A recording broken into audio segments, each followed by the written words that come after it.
Thai PBS พร้อมเสิร์ฟความเฉิดฉาย Born This Way กับเทศกาลแห่งการเฉลิมฉลองตัวตนความหลากหลายและความเท่าเทียมในทุกมิติ Bangkok Pride Festival 2025 จากสมรสเท่าเทียมสู่ก้าวต่อไปการรับรองอัตลักษณ์ทางเพศตลอดเส้นทางถนนพระราม 1 Thai PBS ถ่ายทอดสดวันอาทิตย์ที่ 1 มิถุนายนนี้ตั้งแต่เวลา 16 นาฬิกาทางออนไลน์ทุกช่องทางของ Thai PBS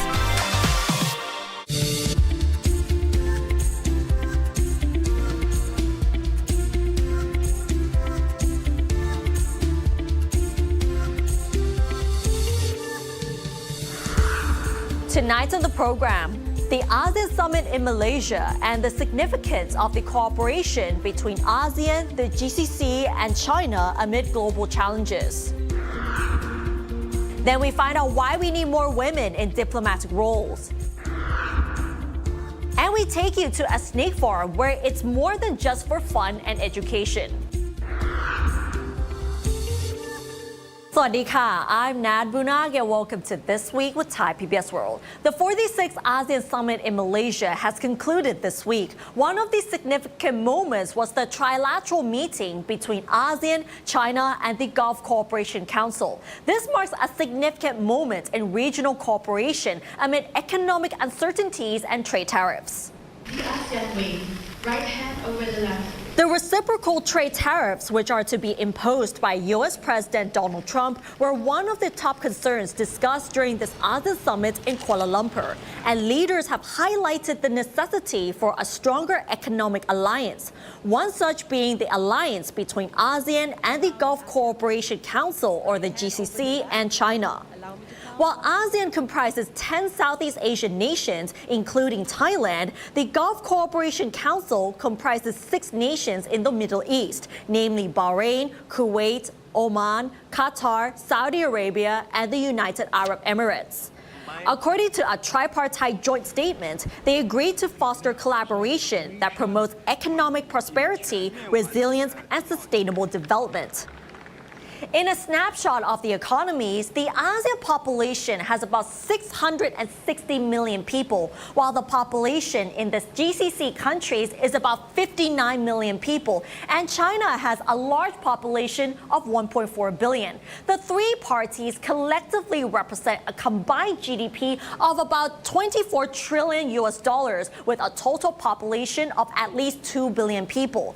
And in terms of trading partners, the GCC was ASEAN's 7th largest trading partner in 2023. That year, ASEAN's GDP reached 3.8 trillion US dollars, making it the world's 5th largest economy. And the total trade between ASEAN and the GCC stood at 130 billion US dollars, with foreign direct investment inflows of 390 million. Meanwhile, China remained ASEAN's largest trading partner with 696 billion US dollars in trade and 17 billion in FDI. Malaysian Prime Minister Anwar Ibrahim mentioned that this partnership is gaining in importance due to economic uncertainties and geopolitical challenges. He also believes that this alliance offers opportunities for them to synergize their markets, deepen innovation, as well as promote cross-regional investment. This cooperation does not mean, however, that ASEAN is leaning towards China, as Anwar stresses the importance of maintaining balanced engagement with all major powers, including the U.S. So, ASEAN-GCC relationship will certainly be key in enhancing inter-regional collaboration, building resilience, and securing sustainable prosperity for all. Now, today's deliberations will be crucial in ensuring that our partnership remains dynamic, responsive, and impactful. We have the means and responsibility to rise as anchors of stability and engines for future growth. Meanwhile, Chinese Prime Minister Li Qiang also highlighted the importance of this alliance while describing the summit as a pioneering work of regional economic cooperation against the backdrop of a volatile international situation. 我们双方通过更为紧密的联系和合作，能够形成资源制造、市场等有机聚合，造就一个充满活力的经济圈和增长体，对于我们各自的经济繁荣，对于亚洲乃至世界的和平和发展，都具有重大的意义。 With regional cooperation between ASEAN, the GCC, and China in place, we recently talked to an economist and expert on ASEAN affairs about how the region can navigate the underlying economic challenges, especially in light of the trade tariff war. Because for the whole ASEAN bloc, each country have two-level measures. First, they can negotiate bilateral with the US. And second, we as the whole regions try our best to open the opportunities to allow US ASEAN summit to happen as well. But for Thailand, I'm worried about Thailand, right? Because we didn't have any clear agenda yet in order to start the official negotiate with the US team. Associate Professor Dr. Piti Srisangam, an economist and expert on ASEAN affairs, expresses deep concern over Thailand's inability to secure negotiations with the US over reciprocal trade tariffs. The tariffs were high on the agenda during the recent ASEAN summit in Malaysia. Many leaders expressed deep concern while also placing high importance on increasing their economic alliances. Malaysia's Prime Minister Anwar Ibrahim also claimed that he has sent letters to the US president to initiate a US-ASEAN meeting.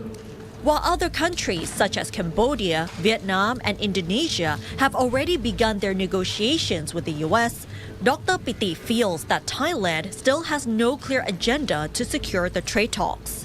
This, he thinks, will mean that Thailand will lose its huge market, considering that the US is one of the biggest trading partners for both Thailand and the ASEAN region.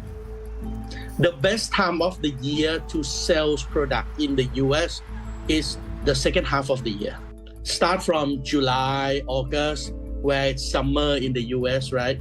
But in order to sell product in the second half of the year, or especially the fourth quarter of the year, you have to do the business deal within this month, May, June, July, right? In order to take order, negotiate price, who will bear the tariff burden, how to do the logistics, because you also need another 2 to 3 months in order to manufacture the product. And you need another month to logistic the product from Thailand to the US. In light of geopolitical tensions and uncertainties, especially concerning trade with the US, joining forces between regions and expanding their market has become much more important than ever before. The ASEAN Summit saw the success of the ASEAN-China GCC Summit, which marks a significant milestone in regional cooperation to navigate such uncertainties. That's why we see the bridge between this part of the world, Southeast Asia, and the Western Asia or the Gulf of Arab or the Middle East. Hence, Malaysia take lead in this. And I believe soon they are going to move further to talking about how to link these two parts with South Asia. And of course, all other ASEAN also benefit from these leads as well, right? Because we can enjoy larger market. We can enjoy the market with a very, very high purchasing power from the Middle East or the Western Asia. And at the same time, they also enjoy Southeast Asia as well. Regardless, Dr. Piti thinks that there's a challenge ahead for the ASEAN region, which is to firm up its stance as a group of independent states that are not under the influence of any global superpowers. Similarly for Thailand, the economist insists that its top priority is to protect the nation's benefits while maintaining its diplomatic relations with everyone, which he describes as bamboo diplomacy. But in order to be a good bamboo, you have to have a very, very strong roots, right? Because if the bamboo doesn't have a strong roots, under the storm, it will be collapse. Hence, in order to have a strong roots, you have to work very, very hard in order to lean before the wind, not lean with the wind. Meanwhile, a U.S. trade court has blocked President Trump's tariffs from going into effect, ruling that the president overstepped his authority. The Trump administration has since filed an appeal.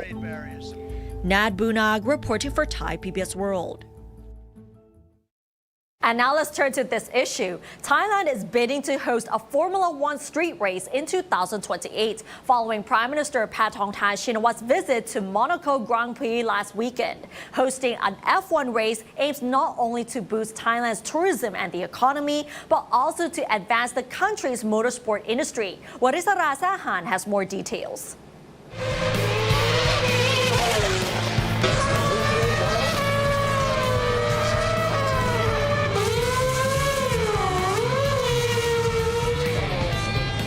Formula One, the world's most prestigious motorsport competition, has opened the bidding for Formula One street race in 2028, and Thailand is on the list of hopeful venues after Prime Minister Paetongtarn Shinawat attended the Monaco Grand Prix last weekend.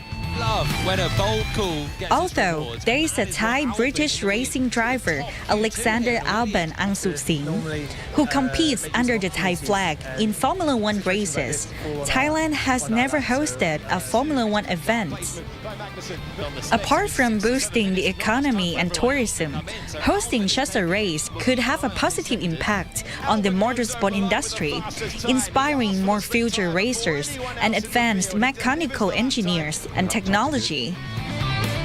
There should be a program that in the future can support certain drivers that are not so fortunate but have the talent. And if you can do that in parallel, right? They can coexist.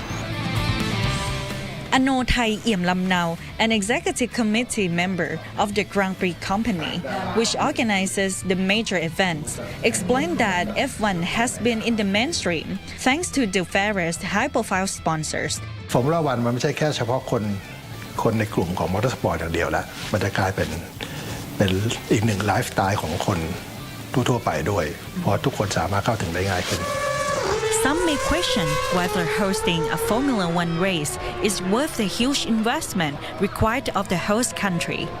But Kittipat Porlet, a sports commentator for 15 years, sees it differently. So that I'm not in agreement with. I'm not in agreement with throwing the money. I'm in agreement with having a plan to recoup money back. And even though if it doesn't recoup the whole amount back, but if it's sensible and you can look at it from the objective of creating a race for our local driver and have an event here and then part of it to use for tourism, then I'm okay with that. Kittipat suggested that the government should have a well-prepared and comprehensive plan in order to generate revenue from the race, whether it's from sponsorships or charging fees for the viewing grandstands along the track. Let's say if it's a street circuit, shop houses, hotels, or whatever, restaurants that you can convert into a viewing deck. And for those entities who the government can, charge them because the track passes them, they can make money and then government can recoup some of the money back. In order to win the bid, however, Thailand must meet the criteria set by the Formula One Group. Anothai said that certain criteria that the Formula One Group look for in candidates include the country's ability to purchase F1 licenses. But he believes that Thailand has the potential to host the F1 race in 2028 in terms of infrastructure, such as accommodation and transportation. 2028 is close to the end of the term of the current government. He raised one concern, which is the political situation, whether the government is in the transitional period or other uncertainties. การเตรียมงานเนี่ยมันใช้เวลาหลายปีกว่าจะเซ็นสัญญาจริงๆซึ่งระหว่างนั้นน่ะถ้ารัฐบาลมีการเปลี่ยนแปลงเปลี่ยนขั้วหรืออะไรก็แล้วแต่โปรเจกต์นี้มันก็อาจจะไม่ได้ไปต่อหรือเปล่า There's a long process of preparation and negotiation in bidding to host F1 races. The country's proposal will be tabled at the cabinet meeting on June the 4th. Warisala Sehan reporting for Thai PBS World. And if Thailand really gets to host the F1 race, it's going to be a big one. And now let's have a look at the other stories making headlines throughout the week in our weekly roundup. Thai and Cambodian border troops engaged in a brief gun battle on Wednesday morning in the Chongbok border pass in Thailand's northeastern province of Ubon Ratchathani, which led to the death of a Cambodian soldier. Both the Thai and Cambodian leaders have called for restraint to prevent a further escalation of tensions along their shared border. Thailand and Cambodia later agreed to move their troops 200 meters back from a spot in a disputed area in an effort to ease tensions. Medical doctors have rallied in support for the Medical Council in light of the current showdown between the Council and Public Health Minister Somsak Thepsutin in his capacity as the special chairman of the Council. Earlier this month, the Medical Council found 2 doctors at the Police General Hospital and a third from the Corrections Department's hospital guilty for ethical misconduct. The 3 doctors have appealed to the Public Health Minister for justice. Meanwhile, a court will consider on June 13th whether the prison term imposed on Thaksin Shinawatra had been enforced by the Corrections Department. Deputy Prime Minister Phumtham Wechayachai said the Finance Ministry must reassess the losses incurred by the controversial rice pledging scheme and the amount of compensation to be paid by former Prime Minister Yingluck Shinawatra. He pointed out that the Supreme Administrative Court's ruling on May 22nd was a clear indication that there was an error in the calculation of the losses. On Monday, however, the Administrative Court issued a clarification saying that the court did not order Yingluck to pay compensation for the losses, noting that the amount of compensation was under the authority of the Finance Ministry. And earlier this week, Thai PBS World hosted a panel discussion on women in diplomacy, at which ambassadors shared their experiences as female diplomats and how they would like to inspire future diplomats as well. Let's find out more with An Bunyathat. A new resurgence. Because, when you're young, you can dream anything. Dream is limitless. So for you young people, it's okay to aim high. And it's okay not to reach what you aimed high for initially. Because after all professions are noble. These women are from different countries, yet they share the common bond. They all serve in the field of diplomacy, where women remain underrepresented in a traditionally male-dominated landscape. At an event called Women in Diplomacy, Pioneering Change and Shaping the Future, organized by Thai PBS World, these diplomatic leaders shared their journeys to the high-ranking positions in international relations. Their stories are aimed at inspiring the next generation to consider joining the diplomatic corps and contributing to this critical profession. So for me, my journey was a bit odd. Actually, I began my studies in communication art. I began in working in a television production company. And then very shortly afterwards, I felt that this wasn't actually for me. I'm kind of like still not sure what I should do. Like many people, Katalya initially found herself unsure of her career path, even after graduating and working in the media industry. The puzzling feeling of this isn't quite right stayed with her until she discovered that a career in diplomacy was her true calling. I think it came when I realized that what I'm doing is meaningful. So when you find something that you're doing and you feel that it's meaningful, that it means something, then it becomes your passion. You have inspiration, So I think that's very important. But never to forget that any background skills or knowledge that you have, like for me, communication arts, that's always stayed with me, so that this is something that I feel that I have, as my background skills, and I can still apply it, even though at the Ministry of Foreign Affairs as well. And so I thought it was my duty to pay back to my country, to my fellow Filipinos. So, of course, it was difficult to when I was young, difficult to determine what career I would like to take. So initially, I thought I would like to be a doctor like my mom.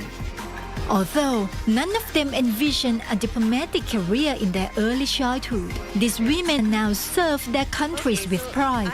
The Philippine ambassador, in particular, offers guidance for the aspirational younger generation. So for the young people out there, it's all right not to know at this point what you want.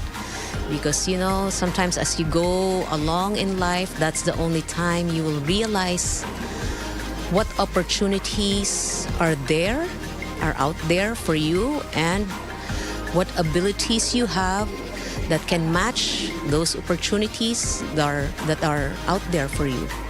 So diplomacy is one career that you may want to pursue. It was still a very elitistic career in my country. It was not easy to get into the diplomatic academy, and I had no contact. I managed, I was the top in my class. I entered a private university, which was very good. And then I met someone that could help me.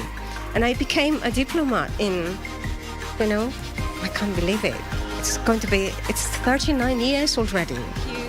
Ambassador Cecilia pointed out that while diplomacy may appear to be a glamorous career, the perception only reflects a small part of the reality. It is a highly demanding job that requires round-the-clock commitment. Diplomatic responsibilities often cannot be delayed and must be acted upon immediately. The job calls for hard work, resilience, dedication, and personal sacrifice. It also demands a unique set of skills and capabilities.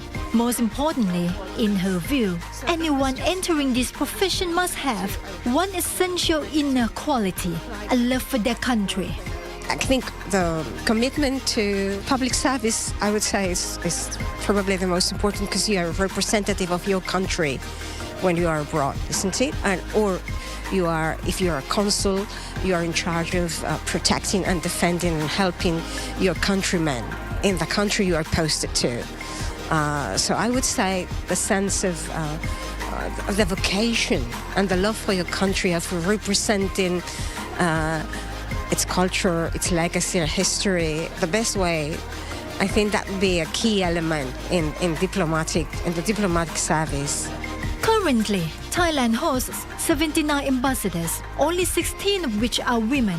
This clearly demonstrates that female diplomats remain a minority in the field. However, this underrepresentation can be viewed as an opportunity for women to make their mark, bringing unique qualities such as empathy and skills in fostering social dialogue that can benefit both their own countries and global peace efforts.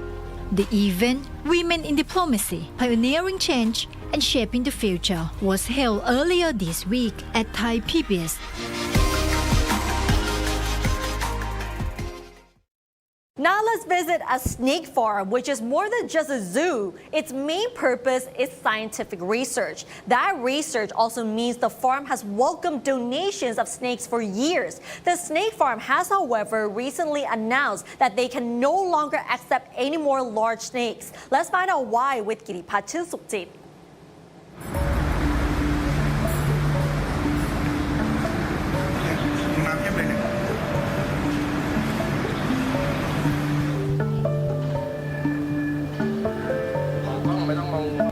Look at these snakes.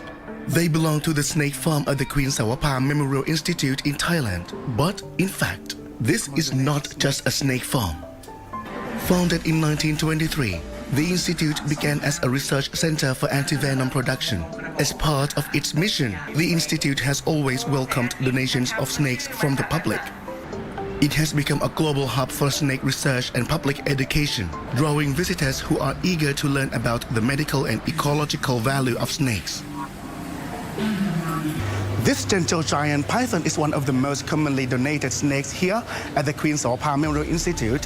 But right now, from now on, the farm says no more, just because they've run out of space.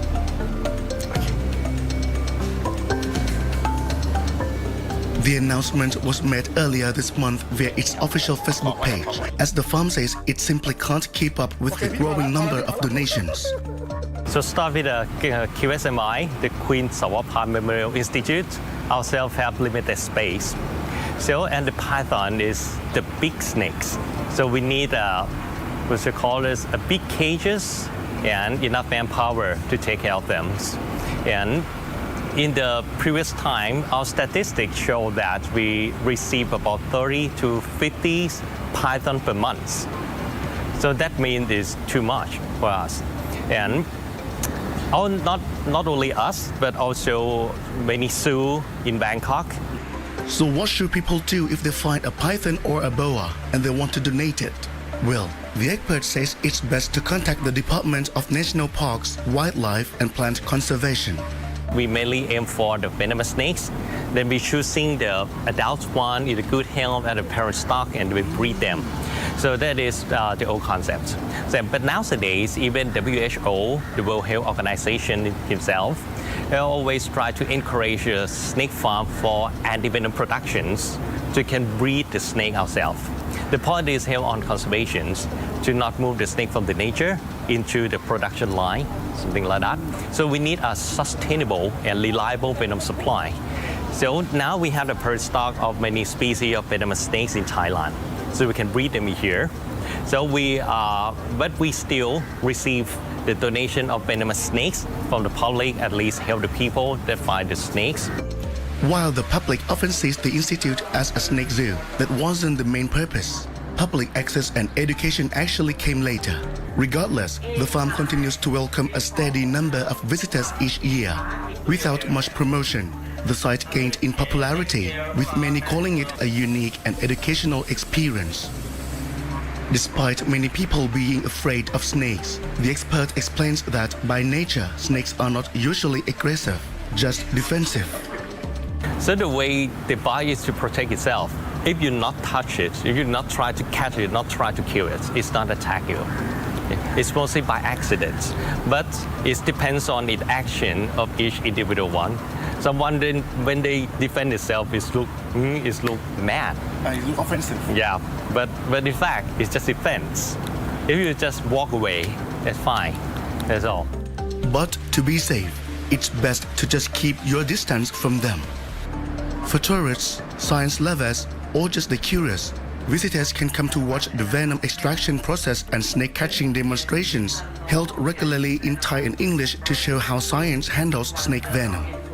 The Queen Sawapha Memorial Institute is open to visitors on weekdays from 9:30 a.m. to 3:30 p.m. and until 1 p.m. on weekends and holidays.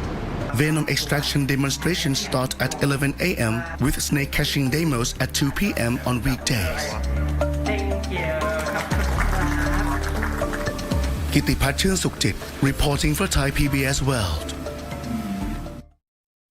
And these snakes look very scary indeed. And that wraps up tonight's edition of This Week with Thai PBS World. Join us every Friday at 10:30 p.m. only on Thai PBS. And don't forget to follow us on social media and our website, thaipbsworld.com, for all the latest stories and analyses about Thailand. Thanks for watching, and we'll see you next Friday. สวัสดีค่ะ